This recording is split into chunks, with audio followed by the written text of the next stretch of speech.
A paz de nosso Senhor Jesus Cristo, aos prezados irmãos e ouvintes da Palavra de Deus, damos graças ao Senhor por podermos estar aqui nesta oportunidade, meditando e estudando a Palavra de Deus na nossa escola bíblica dominical hoje, 21 de agosto de 2022, vamos estudar a lição de número 8. Nós estamos estudando neste trimestre sobre o tema Os Ataques contra a Igreja de Cristo. E na lição de hoje, nós vamos falar sobre a sutileza do enfraquecimento da identidade pentecostal. A sutileza do enfraquecimento da identidade pentecostal. As igrejas pentecostais têm sofrido enfraquecimento no que se relaciona às doutrinas referentes ao batismo no Espírito Santo. E o nosso texto bíblico está lá em Atos dos Apóstolos, capítulo 2, de 1 a 4, que diz assim: cumprindo-se o dia de Pentecostes, estavam todos reunidos no mesmo lugar. E de repente veio do céu um som como de um vento veemente e impetuoso, e encheu toda a casa em que estavam assentados. E foram vistas por eles línguas repartidas como de fogo, as quais pousaram sobre cada um deles. E todos foram cheios do Espírito Santo e começaram a falar em outras línguas, conforme o Espírito Santo lhes concedia que falasse. Vamos orar, pedindo a bênção de Deus sobre o nosso estudo nesta oportunidade. Senhor meu Deus, aqui estamos, Senhor, na Tua presença. É pela Tua graça, é pela Tua misericórdia, fazendo a Tua obra, Senhor, que Tu nos aconselha de meditarmos nas Escrituras, ensinarmos e aprendermos de Ti, Senhor, aquilo que Tu revelaste através dos Teus santos e dos Teus profetas, Senhor. Nos dá sabedoria do céu para entendermos a Tua sã doutrina, Senhor, lutando com perseverança contra os ataques do inimigo à Tua igreja. É o que Te pedimos em nome de Jesus. Amém. Antes de nós iniciarmos, eu quero trazer um lembrete para os irmãos. Aí na parte de baixo do seu vídeo tem uma setinha direita que você pode abrir e ver esse texto bíblico que acabamos de ler. Também lá tem o nome da nossa igreja, Igreja Evangélica Vida Frutífera, e tem a conta corrente da igreja. Se você quiser fazer uma contribuição de coração, você pode usar esses dados da conta da igreja para a sua oferta. Lá em 2 Coríntios 9, 7, o apóstolo Paulo diz: cada um contribua segundo propor no seu coração, não com tristeza ou por necessidade, porque Deus ama ao que dá com alegria. Voltando à nossa lição de hoje, lição de número 8, sobre os perigos que estão rondando a igreja, a sutileza do enfraquecimento da identidade pentecostal, eu gostaria de compartilhar com os irmãos um trecho de um texto do site Terra com BR, um texto recente.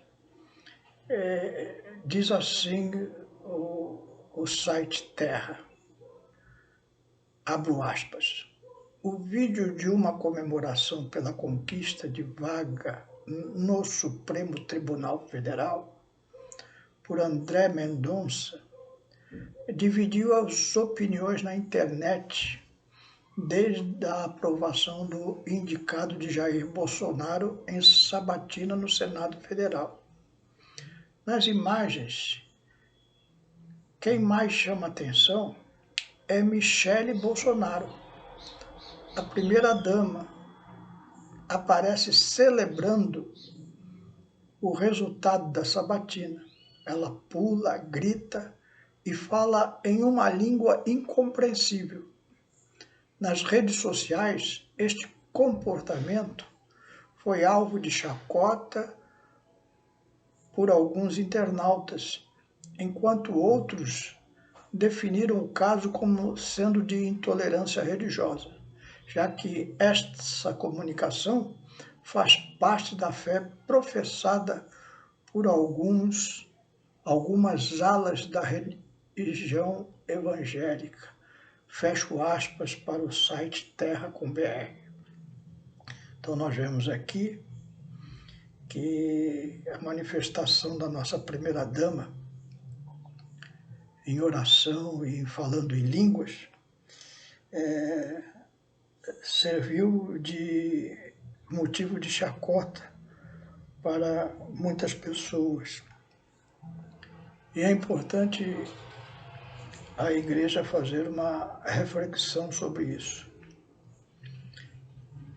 É uma reflexão doutrinária, que é o objetivo da nossa escola dominical, sempre examinando a palavra de Deus no que ela fala a respeito. Então nós já vemos lá no Antigo Testamento o Espírito Santo ativo na Antiga Aliança.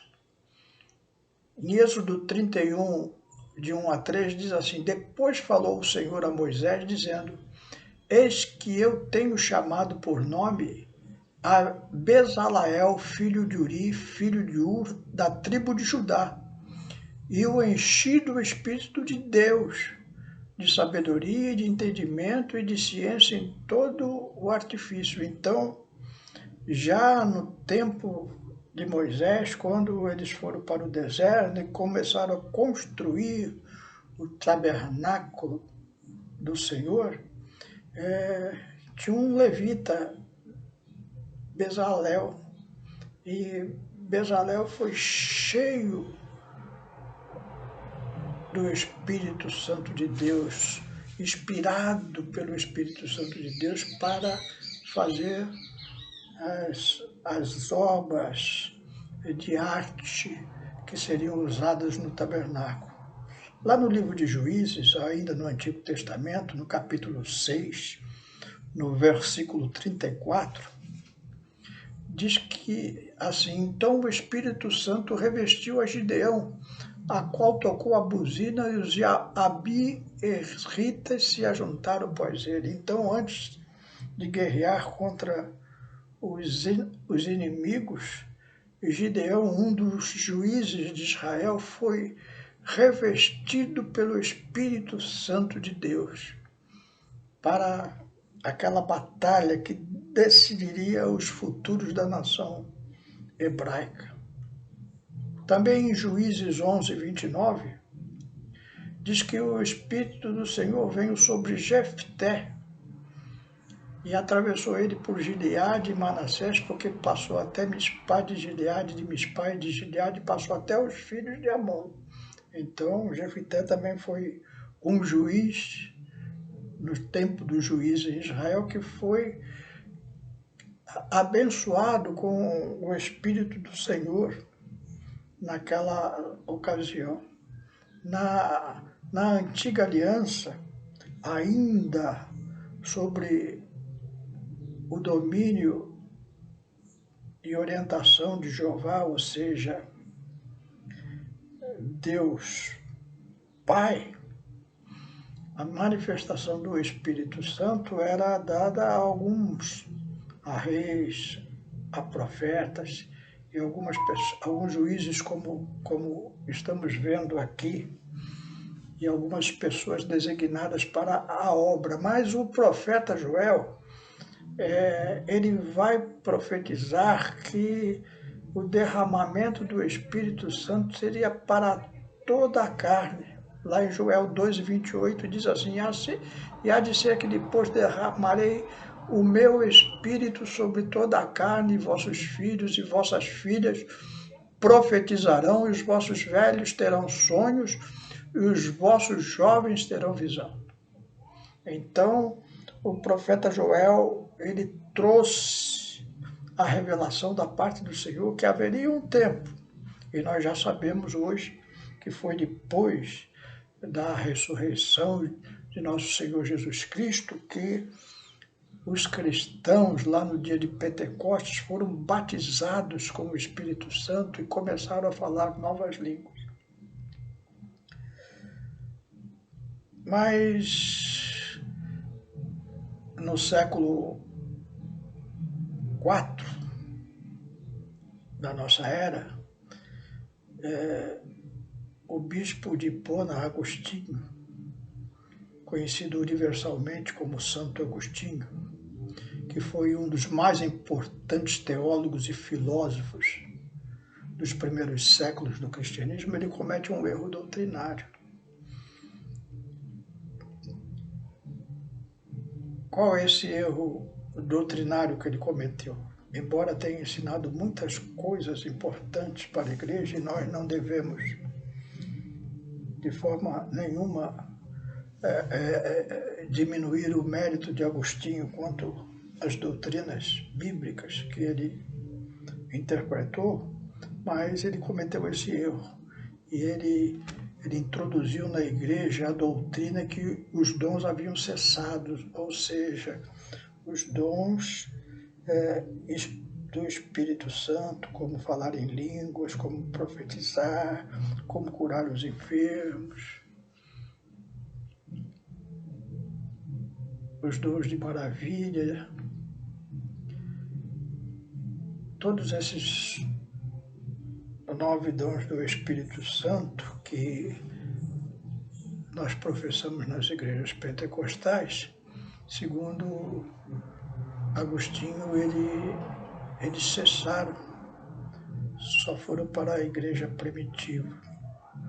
E isso é doutrina ainda hoje em igrejas, as igrejas batistas, por exemplo, elas acreditam assim.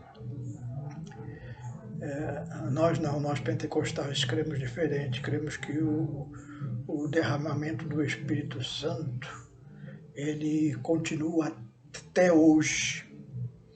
No estatuto da nossa igreja, a Igreja Evangélica Vida Frutífera, no artigo 11, no parágrafo 9, diz assim: cremos no batismo bíblico com o Espírito Santo, que nos é dado por Deus, mediante a intercessão de Cristo, com a evidência inicial de falar em outras línguas, conforme a sua vontade. Então, nós cremos no batismo bíblico com o Espírito Santo, que é dado por Deus mediante a intercessão de Cristo, com a evidência inicial de falar em outras línguas.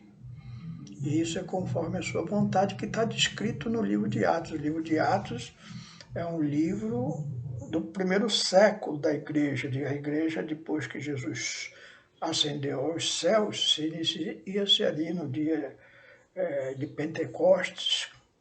Pedro, João, os discípulos se reúnem ali naquele cenáculo e todos são cheios do Espírito Santo, e como nós vemos no texto da nossa lição. Já em Atos 1 e 5, Jesus, quando está já ressurreto, quando está para ascender aos céus, ele diz, porque na verdade João batizou com água, mas vós sereis batizados com o Espírito Santo, não muito depois desses dias. E essas palavras de Jesus se cumpriram ali no dia de Pentecostes, lá em Atos 2 e 4, como está na nossa lição, e todos foram cheios do Espírito Santo e começaram a falar em outras línguas, conforme o Espírito Santo lhes concedia que falassem. Lá em Atos 10, 44 e 46, tem uma outra passagem importante. E dizendo Pedro ainda estas palavras, caiu o Espírito Santo sobre todos os que ouviam a palavra.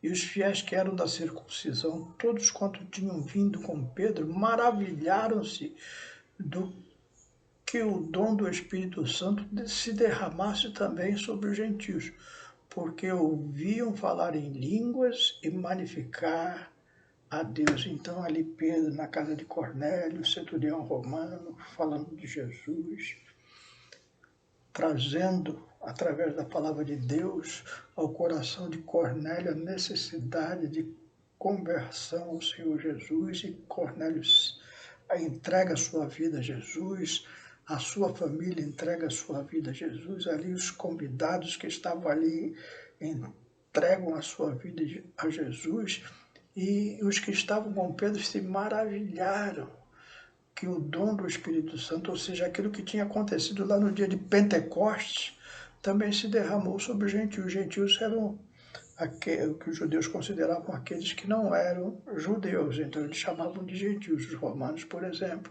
como Cornélio e os demais ali presentes, não eram judeus, e eles ficam admirados porque eles ouviram falar em outras línguas e magnificar a Deus. Claro que isso é para nós nos dias de hoje. Em Atos 19, 1 e 7, diz assim: E sucedeu que, enquanto Apolo estava em Corinto, Paulo, tendo passado por todas as regiões superiores, chegou a Éfeso, e achando ali alguns discípulos, disseram-lhes: Recebestes vós já o Espírito Santo quando crestes? E eles disseram: Nós nem ainda ouvimos que haja o Espírito Santo. Perguntou-lhes então, em que sois batizados? E eles disseram: no batismo de João, que era um batismo em água. Continuando a leitura, mas Paulo disse: certamente João batizou com o batismo do arrependimento, dizendo ao povo que cresce no que após ele havia de vir, isto é, em Jesus Cristo. E os que ouviram foram batizados em nome do Senhor Jesus. Impondo-lhes Paulo as mãos, veio sobre eles o Espírito Santo, e falavam línguas e profetizavam. Esses eram ao todo uns 12 varões. Então, Apolo chegou ali naquela localidade, encontrou 12 discípulos, ou seja, 12 pessoas que tinham entregado a sua vida a Jesus por pregações anteriores, mas ainda não conheciam a doutrina do batismo no Espírito Santo. E Paulo, se admirando daquilo, impôs a mão sobre eles, orou sobre eles, e eles foram batizados no Espírito Santo. Para nós concluirmos, o fato de algumas pessoas não saberem dirigir ou não terem um automóvel não invalida a existência do carro. Alguns irmãos ainda não passaram por essa experiência maravilhosa, mas isso não invalida a doutrina do batismo com o Espírito Santo. Então, meu irmão, minha irmã, creia nessa doutrina. Está se enfraquecendo muito nas igrejas evangélicas. Creia nesta doutrina, não tenha vergonha do dom que Deus dá à igreja. Sabemos que há exageros, há meninices, mas uma coisa não invalida a outra. Como não invalida o que Agostinho falou, no sentido de trazer para a igreja uma doutrina que não é correta segundo a Escritura Sagrada, porque os dons não foram só para aqueles tempos de Jesus, nem do começo da igreja. Os dons são válidos até hoje. Imporão as mãos sobre os enfermos, e os enfermos serão curados, falarão em novas línguas. Isso tudo é doutrina bíblica, muito clara, muito explícita para os tempos atuais. Então, ore a Deus, clame a Deus, peça esse revestimento de poder e que você possa ter essa experiência tremenda que é ser batizado no Espírito Santo de Deus. Que Deus te abençoe. Vamos orar, encerrando essa nossa escola bíblica dominical. Esperamos que você tenha entendido bem a doutrina da Bíblia Sagrada e que você possa estar conosco na próxima semana estudando a nossa nova lição, sempre muito útil para o alicerce da nossa fé cristã. Amém? Senhor nosso Deus, te damos graças, Senhor, por este momento em que estamos meditando sobre esta tua doutrina, Senhor, que é o batismo com o Espírito Santo, Senhor. Muitas vezes zombada, desprezada, mas uma realidade tão clara para a tua igreja, que cheia do teu Santo Espírito, faz a tua obra proclamando o teu evangelho com graça e poder, orando pelos enfermos sendo curados, trazendo, Senhor, a palavra da verdade para todos aqueles que desconhecem a tua grande salvação. Abençoa os ouvintes da tua palavra, Senhor. Não deixa dúvida no coração de nenhum irmão, nenhuma irmã. E se alguém que ainda não abraçou a fé em Ti, Senhor, que possa estar abraçando neste momento, Senhor, como fez Cornélio ali junto a Pedro, Senhor, que além de crer em nosso Senhor e Salvador Jesus Cristo, ainda foi cheio do Espírito Santo de Deus. É o que eu te peço, clamo, em nome de Jesus. Amém.